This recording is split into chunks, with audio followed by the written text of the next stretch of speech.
All right, now that my underpainting is all dry, I'm going to come back in with a charcoal pencil. You can use any dark pencil or whatever you want, but I find that when I do the underpainting, I lose a little bit of the drawing. So I'm not going to fret about that. I just take a couple minutes quickly and kind of make a little roadmap to kind of reorient my shapes that I might have lost applying the underpainting.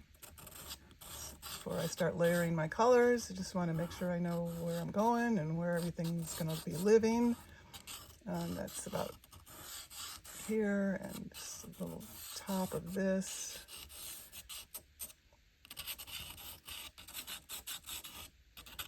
And just the outer edge shape again, just kind of feeling my way around.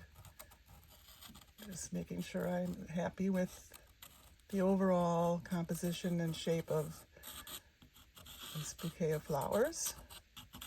I'm going to add some more down here. I think I'm going to add, I'm going to add a few more. So it's still very flexible at this point. Very, very flexible. You know, I have this big guy here and one here. Just kind of doing my little shorthand here so I know what direction to go. That's a nice, big, beautiful center of the flower on this side. And then these guys looking down. And I'm going to start applying some colors. As I said earlier, I'm working dark to light. So I'm going to come back in the centers of these leaves. I got one basic overall color of them, but I want to break them up a little bit. I'm actually using like a purple, dark purpley color. And just to start to make a little, now my jigsaw puzzle pieces will start to get a little smaller. So again, first it was big shapes, big pieces. Then you can come in and break up those shapes into smaller shapes.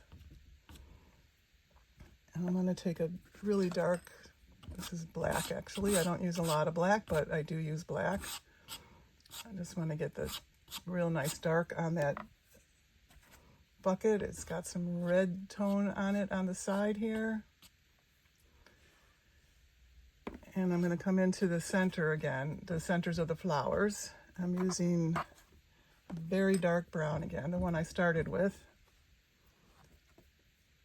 Actually, two different browns, two different chocolate kind of color browns. One's a little darker than the other, a little darker value. I want to get a feel for these guys. Little happy faces. You know, here in Portland, it's beginning of February still, and it could be pretty gray and dreary this time of year. So I find that painting happy subjects in my studio before I can get out and paint in the spring is good medicine. I always jokingly say, but kind of not jokingly, that I feel like my pastels are my natural antidepressant. They're just, you cannot be sad and holding this color in your hand. It just can't. It's just happy. So it really helps. Color therapy. All right, I'm going to pick up that initial orange color, yellow is orange color, and start to have some fun with the petals here. And they're a little bit darker as they get towards the center. I see like a lot of orange right at the edge of the centers. And like I didn't put that in the underpainting because it's just too, again, I'm simplifying. We're working from simple shapes to more complicated.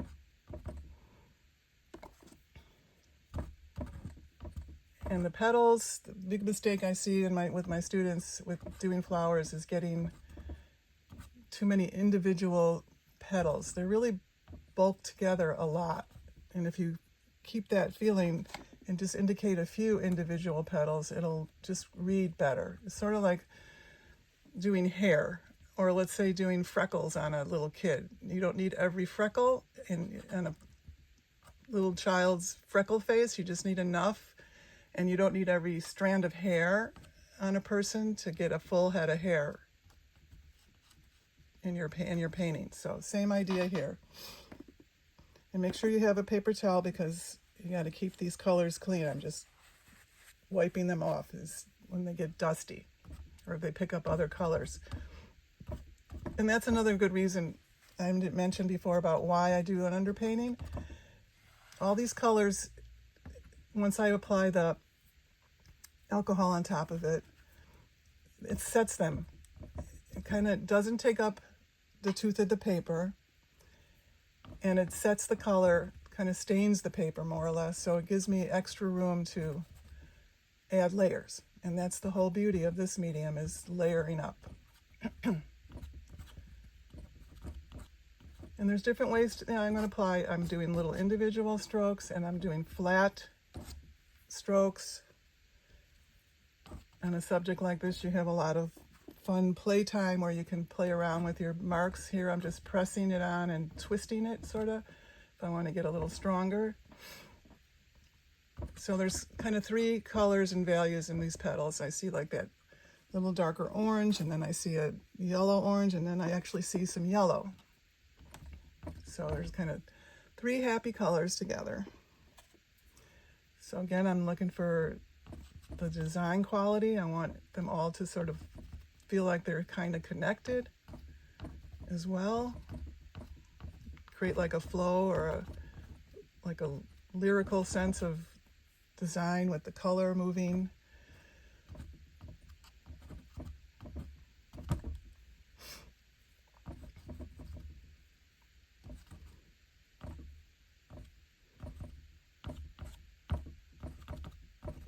Okay, let's get some of these other little yellow marks back here, and I think I will get this guy down here happening a little more. And it's very orangey when they're facing down and they're not catching the direct light. They get very orange. And I want to get another really good dark. I'm going to use that same color I used actually on the middle of the flowers, along with that purple color, to break up the big shape of the leaves without it being, I want it to stay kind of in the shadow there.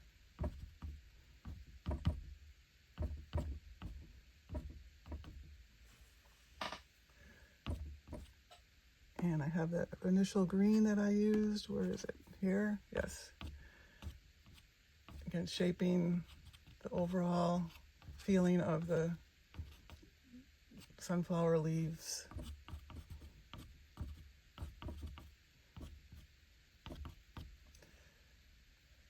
Okay, let's take a look at this bucket now, because it is an important feature.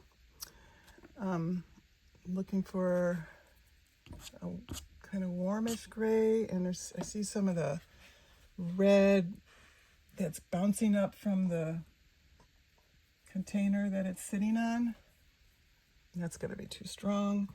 What do I want? What do I want? Let's try this. It's going to be too strong. Look in my big box here. So I always find that whenever I go out to paint, you can't bring every color in the world. It just is not practical. And oftentimes I'm feeling like, oh, I wish I just had this color or that color. But you do learn how to make it work. It's more the values that you're going for than the actual colors.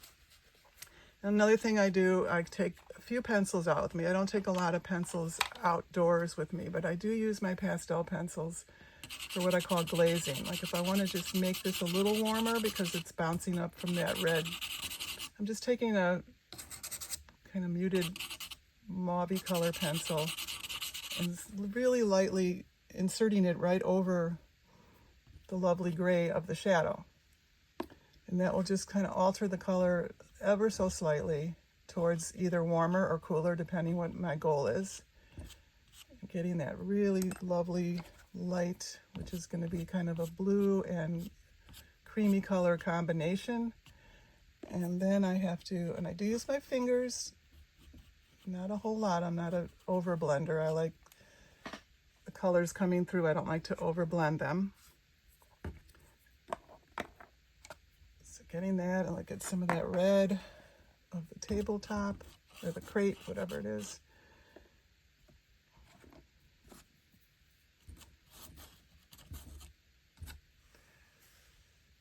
And we're going to leave this, it's going to be, the background's going to be kind of vague and a little abstracted. So here, if I want this to look lighter, the tendency in the beginning would be, oh, let's make that lighter. Let's keep making it lighter. No, and making what's next to it darker. So you got to always be comparing all the colors to each other. I always kind of say you can't just paint one color, you got to paint the whole neighborhood. So no colors live alone. They all have influence on each other.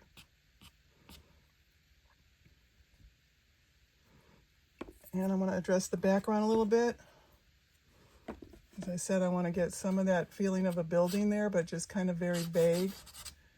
So I'm going to get a little darker where I see the arches over here, a little bit over here, maybe one over here, just to give it some dimension and some depth, so it doesn't just look like a flat nothing.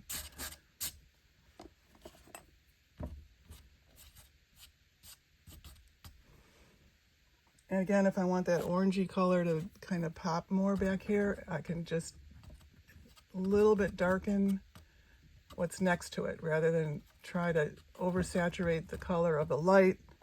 You want to darken the color around it. It's a very important concept, no matter what you're painting or what medium you're painting.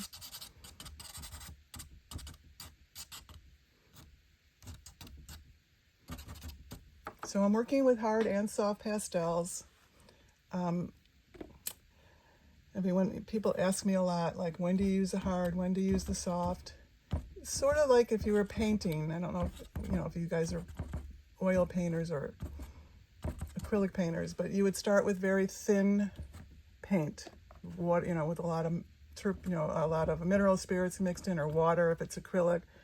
And then as the painting progresses, you would get thicker with your paint. The same kind of theory here. The hard pastels, and certainly the pencils, are very thin. There's less pigment in them, so that would be thin. And then as I'm building up towards the strong lights, I'm going to pick up the very soft pastels, which would be thick because there's more pigment in them. It's basically almost painting with pure pigment, these soft pastels. And when I want to get a sharp, bright light, that's where I apply the pressure. Pastels, it's a lot about how much pressure in the beginning. I have a lighter touch, like that little swipe. And then as I'm developing the piece, you'll see I'm pressing much harder. And that's where the really fun, brilliant colors will come.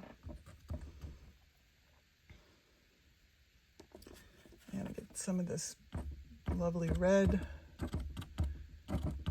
And it kind of plays over here as well.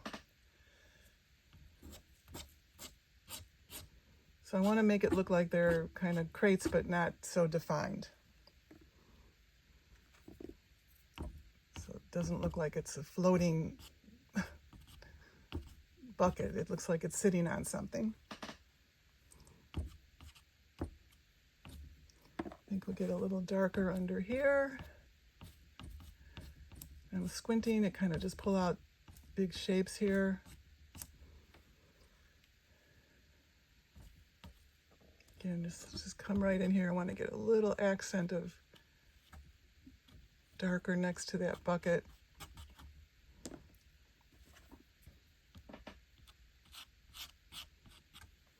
I think I want to pull down these leaves a little lower on this side. And I do see little hits of light hitting around here and there, some highlights on the leaves.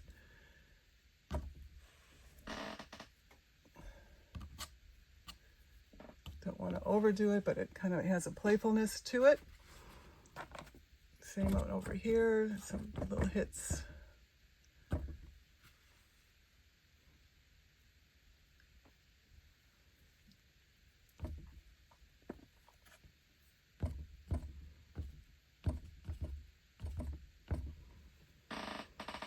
let's look at that light area up here and get a little hit of light up there. So again, I didn't start with my lightest light at all. I started with a very creamy color, and now I could apply what's going to be like really light up there.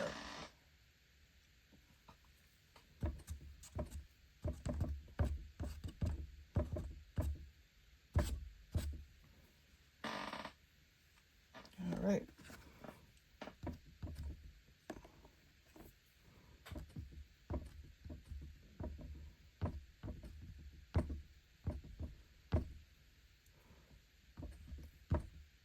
So I'm looking now where I want to get a little stronger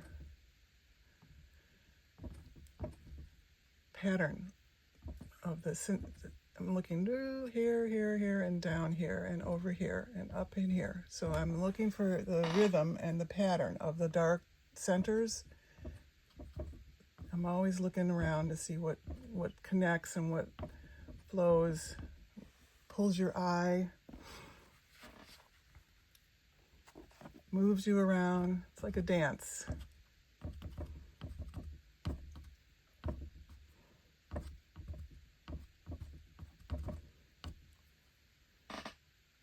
So again, you can see you don't need a whole lot of detail to start making it look like a bucket of beautiful sunflowers. Starting with this really beautiful orange that kind of touches the tip of the insides. There's a little bit of red glow on this one, which is just beautiful. Same on these guys where they're catching a little more light. Let's look in the center here because it looks a little mushy in the center. Let's fix that up. I see some light green hitting the tips of some of the leaves.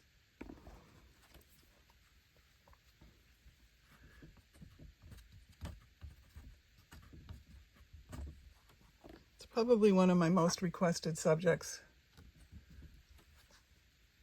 Sunflowers. Just universally, everybody seems to be happy about with them. Maybe not that too warm. And I also want to point out another thing, another wonderful feature of working this technique on this paper.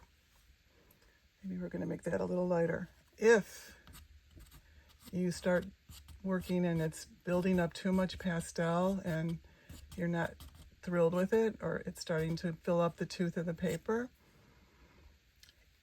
all you need to do is take a stiff brush. I always carry one with me, and it's always in my studio or out of my studio. I'm just going to pretend I don't like this.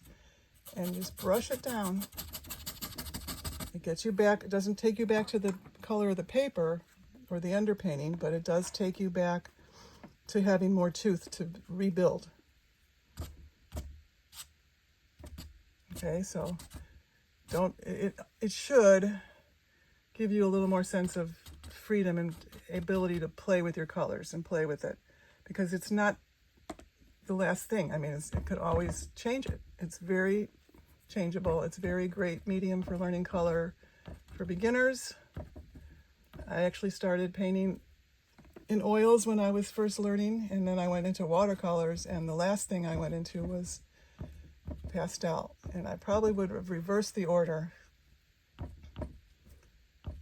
if I were to start over, because I think I learned more about color working in pastels than anything, because you got all the values sitting there right in front of you. You don't have to mix them, you just have to match them. And it really trains your eye to see the values.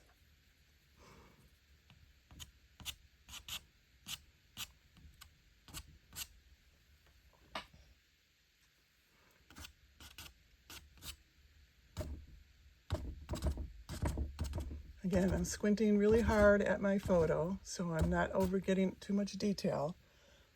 Just enough. I want to keep this more, more on the loose impressionistic side. Let's get some of this over here. It looks a little drab. So get some of this happy color petals. I think we'll let another flower just kind of go off the page there.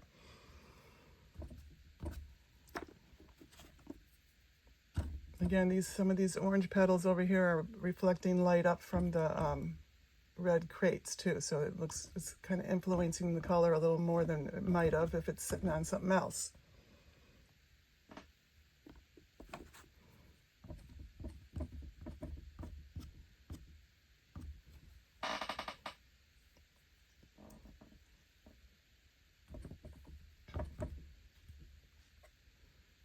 Okay, I think I want to work on that upper right corner a little bit more.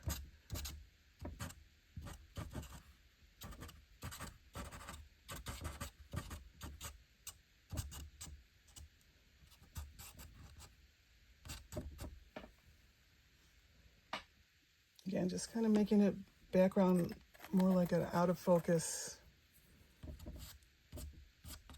abstract-y kind of thing.